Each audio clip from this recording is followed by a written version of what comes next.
Yuri, você acredita que Neymar foi convocado por pressão popular ou porque Ancelotti entendeu que Neymar era uma liderança que o grupo precisava? Tá aí um bom assunto e polêmico que eu já vi que vocês já debateram sobre Neymar nessas últimas duas lives. Neymar é uma referência dessa seleção brasileira, ponto. Apesar de não viver seu melhor momento, e tá muito claro, tanto físico como tecnicamente.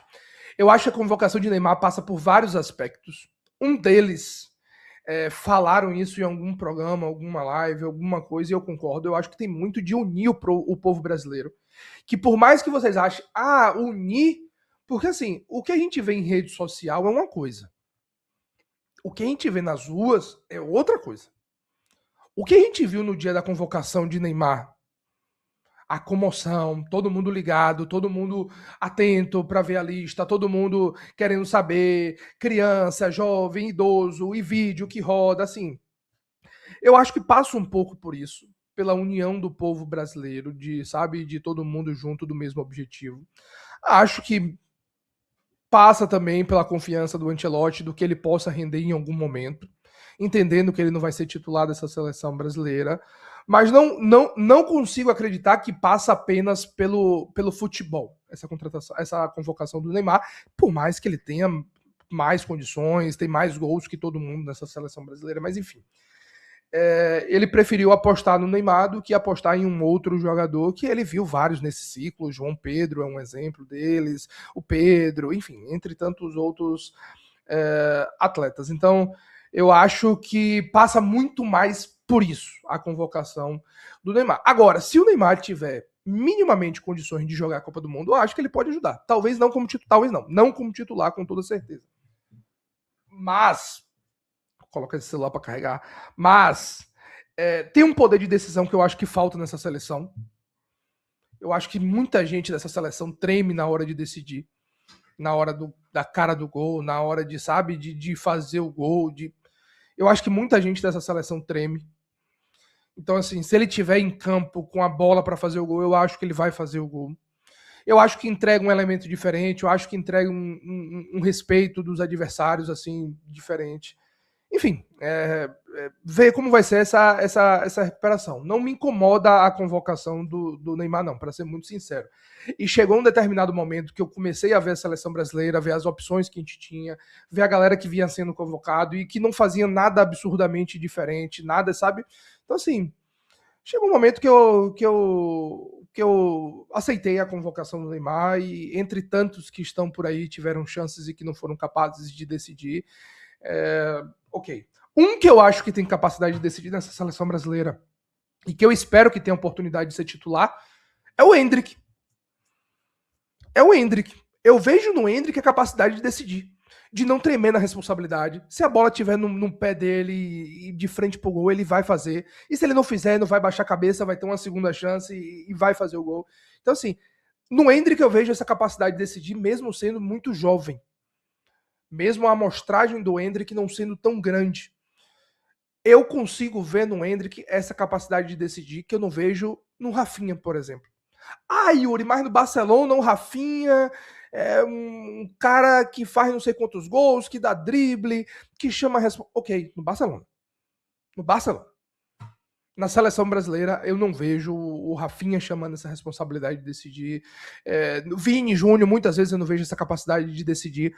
Apesar que eu estava revendo os gols da Copa do Mundo de 22 e boa parte dos gols, em algum momento, passam pelo Vini Júnior, assistência, gol, ou em algum momento da jogada. Mas não é o Vini Júnior, nem de longe do Real Madrid. Nem de longe é o Vini Júnior do Real Madrid. Então, capacidade de decidir falta nesse time da seleção brasileira. E eu acho que o Endrick pode ser esse garoto que um momento chama essa responsabilidade. E se ele tiver a oportunidade de ser titular, que eu acho que vai ter, né? São 3 jogos. O primeiro jogo muito difícil, esse contra a equipe do Marrocos. Eu não sei o que a galera tá esperando, mas assim, para mim vai ser uma partida extremamente difícil, essa partida do Marrocos. Uma das melhores seleções dessa Copa do Mundo, que tem um desfalque pesado, né? Com a Exaurina. Eu acho que é assim que fala o nome do atacante. Desfalque importante para a equipe de Marrocos. E uma baixa, mas ainda assim uma equipe forte, que foi longe na última Copa do Mundo, que fez um bom ciclo de Copa. Então, assim, eu tô esperando o jogo de. Não ia me surpreender o empate, apesar de eu achar que o Brasil vai vencer por 2-1 essa partida. Mas 2-1 naquela de. Brasil faz 1-0, Marrocos empata, e aí o Brasil vai lá e consegue um 2-1. As outras duas partidas contra a equipe do Haiti contra a equipe da Escócia. A Escócia também é um joguinho chato, mas pelo amor de Deus, se o Brasil não tiver capacidade de passar pela Escócia, então é melhor parar tudo. Parar tudo que tá tudo errado. Então eu acho que o Hendry em algum momento vai ter esse momento de ser titular da seleção brasileira. Eu acho que ele vai ajudar. O Marcos concorda, ele fala que o Hendry que é muito bom. Para mim, o Hexa era 100% de certeza se Estevão não tivesse lesionado. Ryan, Hendrick e Estevão iriam carregar esse time nas costas. Não sei se os três, mas eu acho que o Ryan também tem boa capacidade, né? Fez uma temporada, né? Aquela segunda parte da temporada europeia muito boa. O Ryan tem força física, um jogador de velocidade, de boa finalização. Gosto do Ryan. Não acho que vai ganhar essa posição de titular.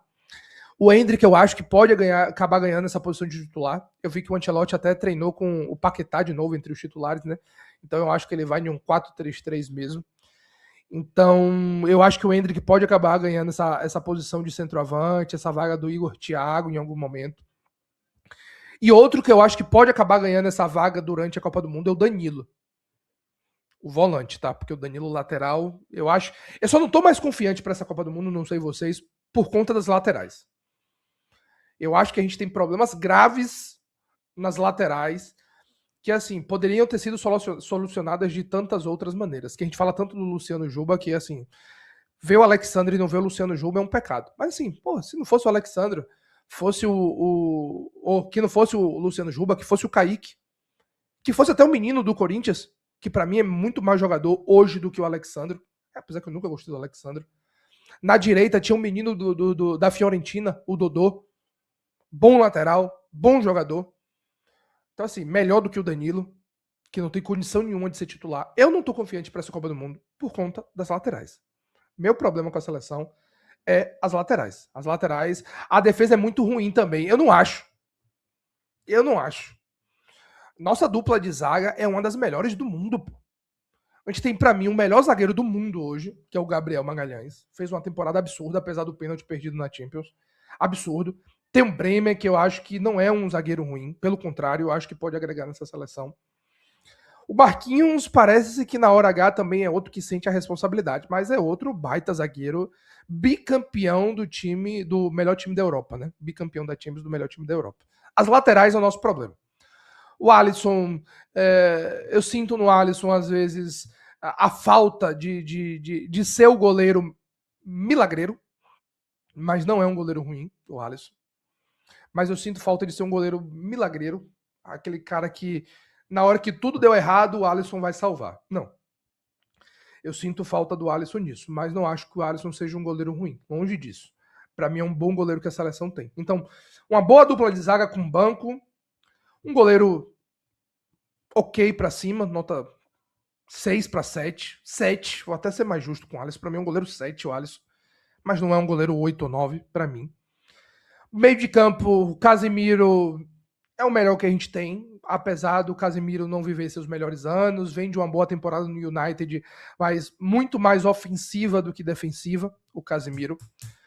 Então, precisa de alguém para jogar com ele ali. O Bruno Guimarães é um bom jogador, mas nada espetacular. Eu acho que o Danilo vai acabar ganhando essa vaga. O Paquetá é um bom jogador, mas nada espetacular no Paquetá também. Essa vaga poderia ser do Neymar ou até do Rafinha, de outro jogador, mas enfim, é o do Lucas Paquetá, que é o melhor que a gente tem hoje. E nas pontas a gente tem jogadores também que fazem boa temporada europeia, né? O Rafinha, apesar de não ser o melhor ano do Rafinha, mas a temporada passada do Rafinha foi muito boa. O Vinícius Júnior, a gente tem o próprio Ryan, o Igor Thiago, que só ficou atrás do Haaland, de centroavante, o Hendrick. Então, assim, eu não acho nossa seleção fraca. Eu não acho que nossa seleção é favorita. Mas não acho nossa seleção fraca, não, tá? Não acho que nossa seleção é fraca, não. Tem alguns nomes que poderiam estar diferentes aí nessa seleção, mas acho que tem bons nomes, principalmente nessa zaga. Essa panelinha do velho italiano com Danilo, Alexandre, Léo Pereira, Paquetá, não vai para lugar nenhum. O Léo Pereira é banco. Alexandro e Danilo é algo complicado. Alexandre e Danilo é algo, meu irmão, complicado. Onde a gente passa é uma admiração por Neymar. Eu falei disso na Metrópole, meu pai tava gravando o noticiário dele, aí me chamou rapidinho e eu falei disso, do quanto, Yuri, beleza, a gente quer muito mais entrega do Neymar. O Neymar, quando parar, né, vai ser comparado a Pelé. E aí eu tô falando de números. E é uma coisa que Cristiano Ronaldo fala. Números não são formados na base de opinião. Números são números. Ninguém vai contestar números. E você vai olhar na seleção brasileira, os números que Neymar tem, no caso, é número surreal. E onde você chega aqui, seja português, seja marroquino, que hoje o cara me parou na porta do estádio. O cara marroquino, a melhor coisa do mundo é um marroquino conversando com um feirense, irmão. Isso aí só Edson Marinho conseguiu fazer, né? E eu acho até que eu gravei também. E aí, tipo, a gente conversando e tal, eu postei até também com ele. Quando eu vou olhar, o cabra sozinho, ele um tripé, pá. Conversou. Ah, me siga aqui. Quando vai olhar, o maluco com 2,5 milhões de seguidores, algum blogueirinho de lá, do lado do Marrocos e tal. E assim, todo Próxima mundo Copa é lá. Pega o contato. ovacionando o Neymar. Não, ele já me seguiu, já. A próxima é tava lá. batendo no peito e me chamando de my bro. Eu falei, tá bom, então bora. Viu? E assim, todo mundo, Yuri, onde você chega, seja brasileiro, não, perdão, seja americano, seja português, marroquino, mexicano, colombiano, todo mundo naquele delírio com o Neymar, né? E a gente querendo arrancar o pescoço do menino DM. O Neymar, acho que. Eu falei aqui, para mim, além de ter a capacidade de decidir se tiver minimamente condições, é um cara que o respeito Brasil afora, principalmente no mundo, acho que vai ser muito grande. Dos adversários, você vê quando o Neymar joga, quando o Neymar tá com outras seleções, o último jogo da seleção no Brasil, que o Neymar, o do próprio Egito, a galera tira foto. Então, assim, é um respeito muito grande com o Neymar. Eu acho que pode agregar a seleção, não como antes, mas eu acho que é um cara que pode sim ajudar a seleção brasileira. Eu tava falando aqui, Marinho,